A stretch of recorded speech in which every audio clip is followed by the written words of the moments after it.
നമസ്കാരം. Make America great again എന്ന മുദ്രാവാക്യം ഉയർത്തിയാണ് പരമ്പരാഗത രാഷ്ട്രീയമെല്ലാം തിരസ്കരിച്ചുകൊണ്ട് ഡൊണാൾഡ് ട്രംപ് എന്ന അമേരിക്കയിലെ വമ്പൻ ബിസിനസ്സുകാരൻ രണ്ടാം തവണയും അമേരിക്കൻ പ്രസിഡന്റ് പദവിയിലേക്ക് ചുമതലയേറ്റത്. മാഗ മുദ്രാവാക്യം അമേരിക്കൻ ജനത ഏറ്റെടുത്തു. അതിൻ്റെ ഗുണങ്ങൾ ഒരു പരിധിവരെ അമേരിക്ക അനുഭവിച്ചു.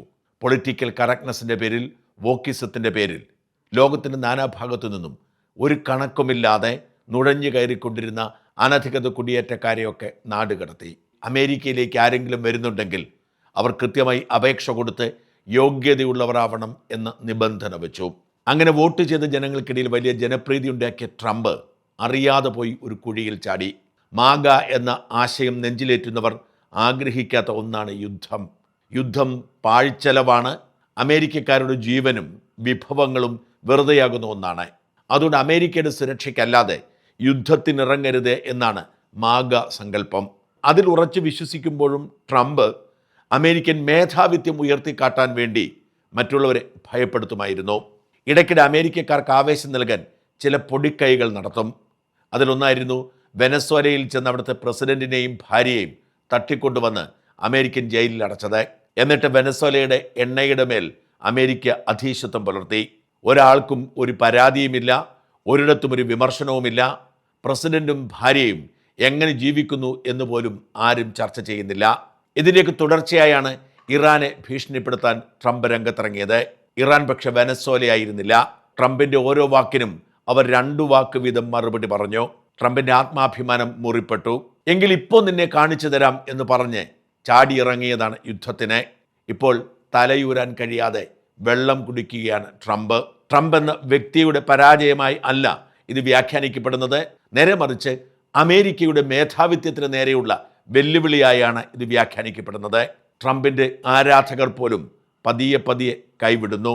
ഒടുവിൽ എങ്ങനെയെങ്കിലും തലയൂരാൻ ട്രംപ് പല വഴികൾ ശ്രമിച്ചു. അവസാനം ചൈന ഇടപെട്ട് ചർച്ചയ്ക്ക് കളമൊരുങ്ങി. പക്ഷെ ചർച്ച ഒരിടത്തും എത്തിയില്ല. ആദ്യത്തെ വിഷയത്തിൽ തന്നെ തെറ്റി ഇരുകൂട്ടറും പിരിഞ്ഞുപോയി.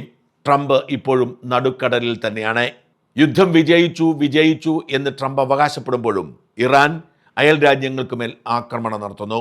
അമേരിക്കൻ സേനയ്ക്ക് ഇടം കൊടുത്തിരിക്കുന്നു എന്ന ഒറ്റ കാരണത്താൽ സൗദി അറേബ്യയും UAEയും കുവൈറ്റും ബഹ്റൈനും എന്തിനേറെ ഖത്തറും പോലും ഇപ്പോൾ പ്രതിസന്ധിയിലാണ്. ഇറാനെ അവസാനിപ്പിക്കാൻ കഴിയുന്നുമില്ല.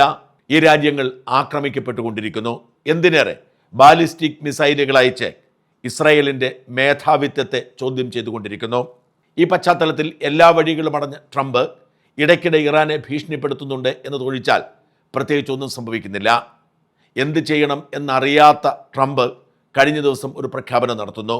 ഹോർമുസ് കടലിടുക്ക് തങ്ങൾ ബ്ലോക്ക് ചെയ്യുമെന്ന്. അത് കേട്ടവർക്ക് മൂക്കത്ത് വിരൽ വെച്ചു. ഹോർമുസ് കടലിടുക്ക് ഇറാൻ നിയന്ത്രണത്തിലാണ്. അവരുടെ അനുമതിയുള്ള കപ്പലുകൾക്ക് മാത്രമേ അതിലെ കടന്നു പോകാൻ കഴിയുന്നുള്ളൂ. അതാണ് എണ്ണ പ്രതിസന്ധി രൂക്ഷമാക്കിയത്. കഴിഞ്ഞ വീക്കെൻഡിൽ ഏതാണ്ട് 30ഓളം കപ്പലുകൾ ഇറാൻ്റെ അനുമതിയോടെ കടന്നുപോയിട്ടുണ്ട്. അങ്ങനെ കടന്നു പോകുന്നത് കൊണ്ടാണ് തൽക്കാലത്തേക്കെങ്കിലും പ്രതിസന്ധിയെ മറികടക്കാൻ കഴിയുന്നത്. എന്നാൽ ട്രംപ് പ്രഖ്യാപിച്ചു, ഇനി ഒരൊറ്റ കപ്പൽ പോലും കടന്നു പോകണ്ട. നോക്കൂ, ട്രംപ് ശ്രമിച്ചത് ഹോർമസ് കടലിടുക്കിലെ ബ്ലോക്ക് ഒഴിവാക്കി അതിലെ കപ്പൽ ഗതാഗതം സുഗമമാക്കാനാണ്. അതിന് വഴങ്ങാൻ ഇറാൻ കൂട്ടാക്കിയില്ല. ഇറാനെ നിലയ്ക്ക് നിർത്താൻ അമേരിക്ക ശ്രമിച്ചിട്ട് പരാജയപ്പെട്ടു. ഒടുവിൽ ട്രംപ് സ്ഥിതി കൂടുതൽ വഷളാക്കിക്കൊണ്ട് ഇറാൻ്റെ അനുമതിയോടുകൂടി പോലും ഒരു കപ്പലും പോവേണ്ട എന്ന് പ്രഖ്യാപിക്കുമ്പോൾ ട്രംപ് പ്രശ്നം പരിഹരിക്കുകയാണോ വഷളാക്കുകയാണോ എന്ന ചോദ്യം പ്രസക്തമാണ്. ട്രംപിൻ്റെ പ്രഖ്യാപനം ഇന്നലെ രാത്രി മുതൽ നിലവിൽ വന്നു എന്നാണ് റിപ്പോർട്ടുകൾ. എന്ന് വെച്ചാൽ ഇറാൻ്റെ അനുമതിയോടുകൂടി പോലും ഒരു കപ്പലും കടന്നു പോകാൻ കഴിയില്ല. എന്നാൽ ഇന്നലെയും ഒരു ഇന്ത്യൻ കപ്പൽ ഹോർമുസ് കടലിടുക്ക് വഴി ദുബായിലേക്ക് പോയി എന്ന് പാശ്ചാത്യ മാധ്യമങ്ങൾ തന്നെ റിപ്പോർട്ട് ചെയ്യുന്നുണ്ട്. പായ ലബാർ എന്നു പേരുള്ളൊരു കപ്പലാണ് ഇന്ത്യയിൽ നിന്നും ഹോർമുസ് കടലിടുക്ക് കടന്ന് ദുബായിലേക്ക് പോയത്. ഹോർമുസ് കടലിടുക്ക് തുറന്നു കൊടുക്കാൻ രംഗത്തിറങ്ങിയ ട്രംപ് അവശേഷിക്കുന്ന കപ്പൽ ഗതാഗതം കൂടി തടസ്സപ്പെടുത്തുമ്പോൾ എന്താണ് ഉദ്ദേശമെന്ന് ആർക്കും പിടികിട്ടുന്നില്ല. ഇറാൻ പറയുന്നു, ഞങ്ങളോട് കളിക്കാൻ വരണ്ട, അവിടെ ഏതെങ്കിലും യുദ്ധക്കപ്പലെത്തിയാൽ ഞങ്ങൾ തകർത്ത് കളയുമെന്ന്. ആശയക്കുഴപ്പം തുടരുകയാണ്. എണ്ണവില ഉയരുകയാണ്. യുദ്ധം എങ്ങോട്ട് പോകുന്നു, എങ്ങനെ അവസാനിക്കുമെന്നതിനെക്കുറിച്ചൊരു നിശ്ചയവുമില്ല. ഇന്നലെയും ടെഹ്റാനിൽ പടുകൂറ്റൻ റാലി നടന്നു അമേരിക്കയ്ക്കെതിരെ. ഹോർമുസ് കടലിടുക്കിൽ അമേരിക്കൻ നിയന്ത്രണം ഏറ്റെടുക്കാൻ ശ്രമിക്കുന്നതിനെതിരെ ഇറാൻ ജനത തെരുവിലിറങ്ങി. ഇറാൻ ഭരണാധികാരികളെ തെരഞ്ഞുപിടിച്ച് കൊന്നുകൊണ്ടിരിക്കുന്ന ഇസ്രായേൽ കണ്ടില്ലെന്ന് നടിച്ചു. ഈ പ്രത്യേക സാഹചര്യത്തിലാവാം സമനില തെറ്റിയവനെ പോലെ ട്രംപ് പെരുമാറുന്നത്. ലോകത്തിൻ്റെ രക്ഷകൻ താനാണ് എന്ന് വിശ്വസിക്കുകയും പ്രഖ്യാപിക്കുകയും ചെയ്യുന്ന ട്രംപ് കഴിഞ്ഞ ദിവസം യേശു ക്രിസ്തുവായി സ്വയം അവതരിക്കുകയായിരുന്നു. തൻ്റെ ട്രൂത്ത് സോഷ്യൽ മീഡിയ പോസ്റ്റിലാണ് ആകാശത്തു നിന്നും വെളിച്ചവുമായി എത്തുന്ന യേശു ക്രിസ്തുവിൻ്റെ രൂപമുള്ള ട്രംപിനെ ട്രംപ് തന്നെ ചിത്രീകരിച്ചത്. നിർമ്മിതി ബുദ്ധിയിൽ രൂപം കൊടുത്ത ആ ചിത്രം യേശു ക്രിസ്തുവിൻ്റെ വേഷവിധാനവും ട്രംപിൻ്റെ തലയുമാണ്.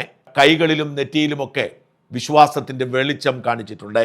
ആശുപത്രി കിടക്കിൽ കിടക്കുന്ന ഒരു രോഗിയെ തൊട്ട് സുഖപ്പെടുത്തുന്ന യേശു ക്രിസ്തുവായി മാറിയ ട്രംപായി ചിത്രീകരിച്ചുകൊണ്ടായിരുന്നു ആ രംഗപ്രവേശം.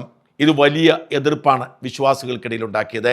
ഇങ്ങനൊരു പോസ്റ്റ് ഇട്ടുകൊണ്ട് ട്രംപ് ചെയ്തത് ആഗോള കത്തോലിക്ക സഭയുടെ തലവനായ ലിയോ 14 മാർപ്പാപ്പയെ അവഹേളിക്കുകയാണ്. പോപ്പിൻ്റെ കാര്യവും സഭയുടെ കാര്യവും നോക്കിയാൽ മതി, രാഷ്ട്രീയം നോക്കണ്ട, അത് ഞങ്ങൾ നോക്കിക്കോളാം എന്ന് പറഞ്ഞ് അധിക്ഷേപിച്ചു. ലോകമെമ്പാടുമുള്ള വിശ്വാസികൾക്കിടയിൽ ഇത് വലിയ കോളിളക്കമുണ്ടാക്കി. അമേരിക്കയിലെ കത്തോലിക്ക ബിഷപ്പുമാരടക്കമുള്ളവർ ട്രംപിനെതിരെ രംഗത്ത് വന്നു. ഒരു കൈയിൽ ബൈബിൾ പിടിച്ചുകൊണ്ട് അമേരിക്കയെ മാറ്റിമറിക്കാൻ വേണ്ടി തെരഞ്ഞെടുപ്പ് പ്രചരണം നടത്തിയ ട്രംപ് ക്രൈസ്തവ വിശ്വാസത്തെ തന്നെ അവഹേളിച്ചിരിക്കുന്നു എന്നാണ് ആരോപണം. സ്വയം യേശുക്രിസ്തുവായി പ്രഖ്യാപിക്കുകയും സഭയുടെ തലവനെ തള്ളിപ്പറയുകയും ചെയ്തതിൽ ചില്ലറ എതിർപ്പല്ല വിശ്വാസികൾക്കുള്ളത്. അമേരിക്കയ്ക്കകത്തും പുറത്തും ലോകമെമ്പാടുമുള്ള ക്രൈസ്തവ വിശ്വാസികൾ, പ്രത്യേകിച്ച് കത്തോലിക്കർ, ശക്തമായി പ്രതിഷേധിച്ചുകൊണ്ട് രംഗത്തെത്തി. പണി പാളിയെന്ന് മനസ്സിലാക്കിയ ട്രംപ് ആ പോസ്റ്റ് നീക്കം ചെയ്തെങ്കിലും അതിൽ പറഞ്ഞിരിക്കുന്ന കാര്യങ്ങൾ നിഷേധിക്കാനോ പോപ്പിനെ അപമാനിച്ചതിൽ മാപ്പ് പറയാനോ ഒരുക്കമായില്ല. ഞാൻ യേശുക്രിസ്തു ആകാനല്ല ശ്രമിച്ചത്, ഡോക്ടറാകാനാണ് ശ്രമിച്ചത് എന്ന് പറഞ്ഞ് തലയൂരിയെങ്കിലും വിശ്വാസികൾ കടുത്ത പ്രതിഷേധത്തിലാണ്. പോപ്പാവട്ടെ യുദ്ധത്തിനെതിരെയുള്ള പ്രഖ്യാപനം തുടരുകയും ചെയ്തു. കൈകളിൽ രക്തം പുരണ്ടവരുടെ പ്രാർത്ഥന ദൈവം കേൾക്കില്ല എന്ന പോപ്പിൻ്റെ ഓശാന ഞായറാഴ്ചത്തെ പ്രസംഗമാണ് ട്രംപിനെ പ്രകോപിതനാക്കിയത്. പോപ്പ് ഇന്നലെ പറഞ്ഞത് താൻ തൻ്റെ പ്രസ്താവനയിൽ ഉറച്ചു നിൽക്കുന്നു. യുദ്ധത്തിനെതിരെ, നിരപരാധികളുടെ ജീവനെടുക്കുന്നതിനെതിരെ താൻ ഇനിയും പ്രതികരിച്ചുകൊണ്ടിരിക്കും. അത് തൻ്റെ വിശ്വാസത്തിൻ്റെ ഭാഗമാണെന്ന് ട്രംപിനോട് യുദ്ധത്തെക്കുറിച്ച് സംവദിക്കാൻ ഒരുക്കമല്ലെന്നും പോപ്പ് വ്യക്തമാക്കി. എന്തായാലും പോപ്പിനെ വെല്ലുവിളിച്ചുകൊണ്ട് ട്രംപ് രംഗത്തിറങ്ങിയതും യേശുക്രിസ്തുവായി സ്വയം പ്രഖ്യാപിച്ചതുമൊക്കെ ട്രംപിൻ്റെ ക്രൈസ്തവ ഇമേജിനെ ദോഷമായി ബാധിച്ചിട്ടുണ്ട്. ട്രംപിനെ സ്നേഹിച്ചിരുന്നവർ പോലും മാനസിക നിലയിൽ കാര്യമായ തകരാറ് സംഭവിച്ചു എന്ന ആരോപണമാണ് സോഷ്യൽ മീഡിയയിൽ ഉയർത്തുന്നത്. വലിയ 2 ലോകമഹായുദ്ധത്തെ ലോകം നേരിട്ടിട്ടും ആ യുദ്ധത്തിൻ്റെ പക്ഷം പിടിച്ച് അക്കാലത്തെ മാർപ്പാപ്പമാർ രംഗത്ത് വന്നിട്ടും ആരും പോപ്പിനെ തള്ളിപ്പറഞ്ഞിട്ടില്ല എന്ന് ചൂണ്ടിക്കാട്ടുന്നു. ഹിറ്റ്ലറും മുസോളിനിയും പോലും പോപ്പിനെ വിമർശിച്ചിരുന്നില്ല. ഓർക്കണം, 5-ാം നൂറ്റാണ്ട് മുതൽ 8-ാം നൂറ്റാണ്ട് വരെ പടിപടിയായി ശക്തി കൂടി വന്ന മാർപ്പാപ്പമാർ 9-ാം നൂറ്റാണ്ട് മുതൽ 19-ാം നൂറ്റാണ്ട് വരെ ലോകത്തെ ഏറ്റവും ശക്തമായ രാഷ്ട്രീയ അധികാര കേന്ദ്രമായിരുന്നു.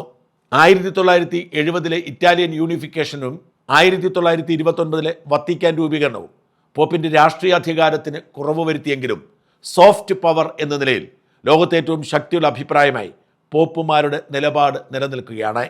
ആ നിലപാടിനോട് ആരും കലഹിക്കാൻ ഇറങ്ങാറില്ല. ഇവിടെയാണ് ട്രംപിന് പാളിയതും ട്രംപ് മനോനില തെറ്റിയവനെ പോലെ പെരുമാറുന്നതും. എന്തു ചെയ്യണം എന്നറിയാത്ത ഒരാളുടെ ജൽപ്പനമായി ലോകം ഇതിനെ വിലയിരുത്തുന്നു. ഇതിനിടയിൽ ലെബനോനും ഇസ്രായേലും തമ്മിൽ ചർച്ച ആരംഭിച്ചു എന്ന റിപ്പോർട്ടുകളുണ്ട്. എന്നാൽ ആ ചർച്ചയിൽ തങ്ങൾക്കൊരു പങ്കുമില്ലെന്നും തങ്ങളെ നിരായുധരാക്കാനുള്ള ഏതു നീക്കത്തോടും സഹകരിക്കില്ലെന്നും ഹിസ്ബുള്ള സെക്രട്ടറി ജനറൽ വ്യക്തമാക്കിയിട്ടുണ്ട്.